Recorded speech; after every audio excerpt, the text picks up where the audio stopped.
Hi friends, ఇప్పుడు night అయితే డిన్నర్లోకి అయితే కర్రీ ఏం లేదనేసి నేనైతే 4 వంకాయలు ఉండే, ఒక 2 ఆలుగడ్డలు ఉండే, ఒక చిక్కుడుకాయలు ఒక 5 వరకు ఉండే.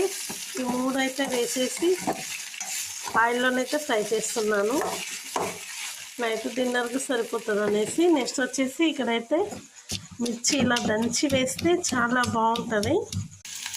బాగా ఫ్రై అయిన తర్వాత అల్లం వేసి ఇక్కడ పసుపు కూడా వేసేయాలి. బాగా కలిపేసేయాలి. ఇందులో సాల్ట్ వేసి దంచాలి. ఇలా కచ్చపెచ్చ దంచి వేస్తే కర్రీ చాలా బాగుంటుంది. ఇప్పుడు ఇందులో వేసి కలిపేయాలి. ఒక 5 మినిట్స్ కుక్ చేసుకోవాలి. ఫైనల్లో అయితే కొత్తిమీర వేసుకోవాలి. ఒక 15 మినిట్స్లో మనకైతే కర్రీ రెడీ అయిపోయిందండి. మా వీడియో నచ్చితే తప్పకుండా లైక్